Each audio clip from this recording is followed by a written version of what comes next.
Okay, I have this crazy thought, this crazy idea. What if I turned $10 into $1,000 just by playing disc golf, flipping discs, playing tournaments? Who knows how we're gonna make our money? But the reason why I say this is because I played a mini at Bill Allen, $10 entry, got first, took 40 bucks home. As I was packing up the bag, ready to go hit the C tier, I found the 40 bucks and it got me thinking, where did I get this from? How did I get this? $10 turned into 40 from that Monday Bill Allen mini. I was like, how far can I take this? Anything that I win from this tournament, I can go reinvest to make myself more money playing disc golf. Done a lot of things. We're gonna get creative. It's gonna be fun. I just hope I play well enough that it doesn't just get ruined on the very first try. I guess if you're seeing this video, it goes well because it's Trophy Club. The last 2 rounds I played there was, I shot over 1,000 rated round and like a 990 something round. So I know I can score well. The best round is only 4 under. One of my really good friends, Mickey, set the bar. I'm gonna try to go beat Mickey. Sorry in advance. If I do, friendship over. Who knows? We'll take that money. Maybe we'll find another first run buzz in the used bin. I don't know. Let's have some fun with this one. And fun we're starting off here at Trophy Club Park in Trophy Club, Texas. This is a pretty awesome course. I have ridden dirt bikes out here and played disc golf tournaments at the same time and had an absolute blast. Now, didn't have enough time really for the dirt bikes today. You'll hear them in the background, but we're going down to a par 4. We ended up getting through the trees, and just look at the trees that we have to go through. And to start off a tournament with a birdie, that always feels so good. So the goal here is, if you didn't follow along, I want to turn that $10 mini entry fee that I won $40 in, and I want to take that $40, put it into this $35 entry fee, and see if we can just continue to, double that money until we get to 1,000. So I know that the leader, Mickey, is at 4 under right now. So that's kind of my goal. I'm out here. I need to get to at least 4 or 5 under. I'll know I'm going to cash, and hopefully we have a decent rating. That's kind of the goal for today. Puts a little bit more pressure on the tournament, gives me some good reps out there, but the top 40% of the players in the MPO field get cash. So as we pick up another birdie, we are 3 for 3. We're 3 down, and if I hit this little early tunnel gap correctly, I'm there for a tap in again. So we're playing this course perfectly so far. We're 4 through 4, and then we hit the trees. You're gonna hit trees, you're gonna miss putts. It happens, but just bear down, keep going, and hit some more trees, and leave yourself with a very, very tough circles edge putt that you don't feel super confident in right now. So you're trying to give it enough height. No. Well, we tap out with a bogey.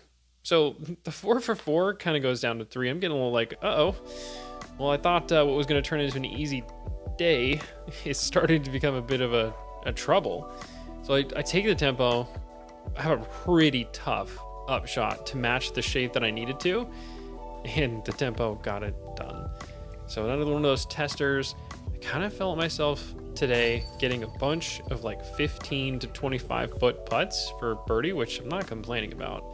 But a lot of these, I'm just kind of thinking in my head, just bonus birdies. Just go for these, and I almost aced this hole. We all thought it was going in. Left myself another 20-ish foot putt, and all that work we put in on the changing the putt up, building more confidence there is really paying off. If you want to see that, go check out one of the videos previously on my channel, and welcome to Tree Hell. This hole is no fun. Like, the par is basically a birdie. You're going to take strokes on the field. I'm sure it scored like a 3.5 or more. And I just decided, punch through with the Proxy, just hit the 2 gaps that I had to go through. It was way tougher than it looked, trust me. And to get out of there with just a par, I'm super happy with. And then, I know I'm at 4 under right now. I'm tied with Mickey, tied for first. Just need to get one more, but hit the tree early. Thought I had a perfect drive, to be honest, and then came up short with this Pyro. Really wasn't happy with that shot. I should have been able to do better there, but I have a chance still. I have a putt.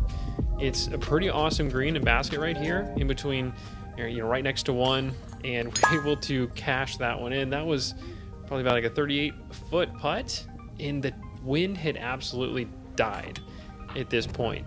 Like the wind was going early, hard, and as soon as we hit 10 or 9 and 10, the wind just stopped. It was changing directions, and so was the disc there. Eventually hit the tree on this par 4, but if you can get yourself far enough down there, you got a pretty easy approach. Kind of like to go through the left side, even though the right's open. There's OB, there's like a parking lot behind it.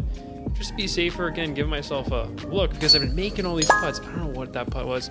Watched that putt like 50 times. So clean, so good. I'm happy, very happy with the putt now. And this is another one where I'm telling myself, you know, just get through the main gap, make the Mando. You know, you are in first place now, right? You're 6 under at this point. And, you know, just get out of here with a par, match the slope of the Berg, was able to hit the tough uphill putt. One of the guys on my card basically hit the band, went all the way down. It's not fun to play that one. And this one, I usually hate playing. Now, I'm like, thinking of the last hole and this hole, in tournaments, I usually bogey these holes. Just something about them. But this one, I got myself into the perfect spot with a forehand to go way over the out of bounds. There's a kind of like a fence line, a railing over that side, and just casually strolling up there and see the Halo Destroyer pop back in. You know, caught a tree at the end, but it puts us in an easy spot to just lay up with the Berg, and probably one of the easiest birdies of my life. Just dropping it in there to pick up another one. And, you know, as silly as this one is, I don't usually pick up the birdie. I don't know. I just kind of sawed off that shot there, trying to take some of the speed off. It's downhill. It's such a beautiful course, too. And another tap in. Like, I love being parked. It takes all the complication out of everything. And then was going over the top on this one. It's a pretty fun one. If you've played this one before, thrown like a gummier Sexton Firebird, so it absorbs some of that impact, but still rolled back pretty decent.